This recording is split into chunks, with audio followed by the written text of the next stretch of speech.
that's going to happen in your career because the leadership team are going to have business needs that demand it to be released right away. And so you have to make quick decisions. What you do is you have to be flexible, as I mentioned, and you have to go with the flow. So what you do is you work with the leadership team to set up so you can evolve the product.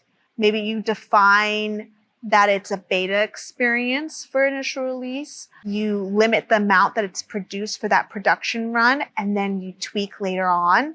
And so you kind of like assess the situation. If it really isn't a real business need, then you need to like be a strong voice and be a strong leader and stand your ground.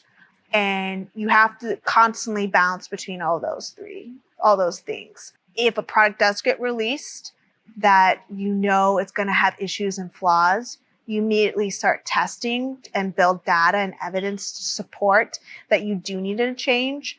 The best way to kind of educate the team and the company that you need to improve the product further is through customer service, especially feedback and through those avenue channels, because that long-term kind of negative feedback is going to hurt your brand and your product ecosystem.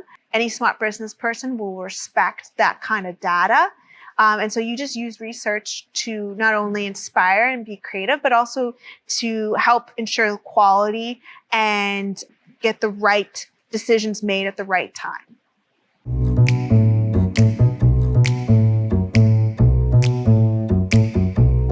If you're getting really bad customer feedback, you should 100% change to the product. It's not working. But proper testing would avoid those kind of issues.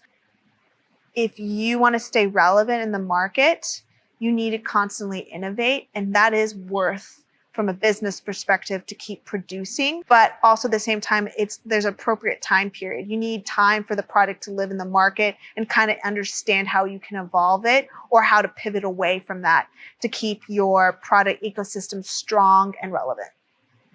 If you love a product and it's working well in its environment, there's no need to improve it. What normally happens in those kind of scenarios are you start realizing there's new user needs, and having a pulse and constantly going out in the community and observing helps you stay current with that pulse. And so maybe the concept of the product is great, but you could develop a whole new physical experience with the core software experience or vice versa. And then you could think about the next generation. You want to stay relevant as a company. Constant developing new products is expensive. If you don't spend the money on production, you can invest it back into the company in other areas, from marketing to new concept development. And so you kind of have to decide and balance between what kind of things need to be fixed and redeveloped. After a while, a product becomes less relevant. And so you will need to come out with something new or a new feature to keep your audience excited. And we always need to be pushing the boundaries. And it's our responsibility to challenge that. And we have to be a thought leader there. And so that's also why you would innovate and change a product that's successful.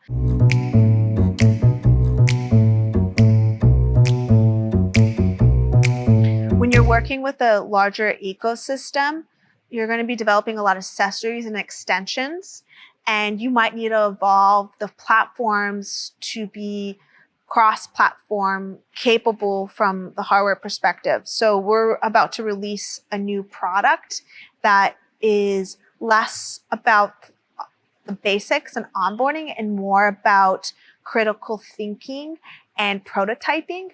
And those are huge wins for our product experience. And so obviously we're going to want to encourage that in all our other products. And so we need to critically evaluate all our products, making sure they achieve those kind of goals as well. So that's another reason why you would, in theory, evolve a product that's doing well.